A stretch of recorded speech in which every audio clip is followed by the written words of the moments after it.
John Kear, with no game last weekend obviously, so a bit of a longer time between games. What have the last 2 weeks entailed for yourself and the players? They've entailed a lot of precautions in order to prevent what's happening at other clubs, getting here to Bradford, and despite those precautions we still had Thomas Doyle, who was had to isolate, so that rules him out of this weekend game because it's just we've just got to keep him separate from the group, and if he's to be separate from the group he obviously can't integrate into the group and can't train as a team member, so it's a blow to us, but it's something that we can just we can get on with. We have used this 2 weeks in a purposeful way as well to look at different combinations to solve the problem of Tom missing, to solve the problem of Danny Brough missing, and we feel as if we've come up with a pretty good solution. Despite obviously the COVID challenges it set you and the disruption, do you feel like you'll see a more energised Bradford Bulls when we get back on the field, having benefited from that extra time off? Oh yeah, well, it's not necessarily time off, look, it's time to prepare, basically, so they've certainly had enough time to rest and recover, and they've certainly had enough time then to look in detail at what the opposition offer us and what we feel we'll have to counter their threats with, and what we feel as if we can perhaps exploit some areas as well. So it's been a pretty specific Widnes preparation, which we feel pretty happy with, but again, we're still to cross T's and dot I's in these last few days leading up to Sunday.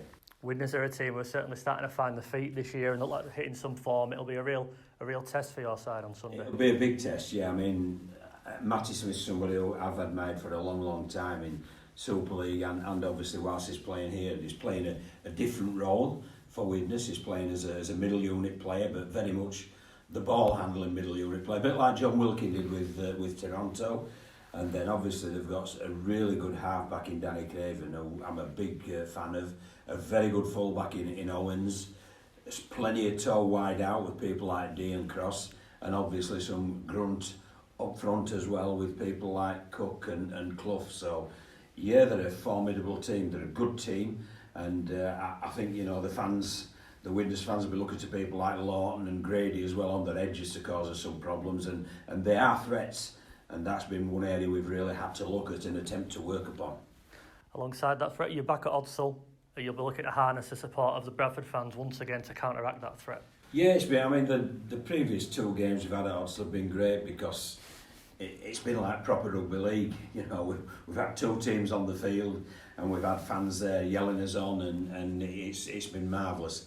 And I just hope that some Widnes fans come along as well, to get behind their team. But I'm especially interested in our fans getting there and really being our 18th man to bring us home, so that we can post another victory and another important 2 points in our season's quest. We're approaching the halfway stage this weekend, bookended by defeats. How do you rate your side's league campaign so far? Well, I mean, we're 7 from 9, so we've just got 2 defeats, so it could be better, but not much better, so they've done really well. I'm really pleased where we're at, but we haven't hit the halfway yet. We're coming up to the halfway, and then we've got the business side of the season, which is obviously the conclusion of the season and the playoffs. So, we're hoping that we'll be better in the last 6 weeks than we are in the next 6 weeks, and I think that will come naturally through our evolution as a team, but also by the fact that we'll get people like Danny Brough,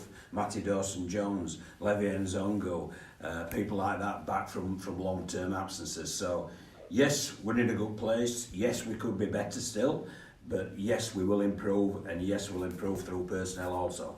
With the disruption in injuries you've mentioned, what sort of side will we see on Sunday? You'll see a very competitive Bradford Bulls side, and one that I feel can do the job, which is obviously the task in hand is victory on Sunday. So the players who we've got on board and who perform for us, we've got every confidence in.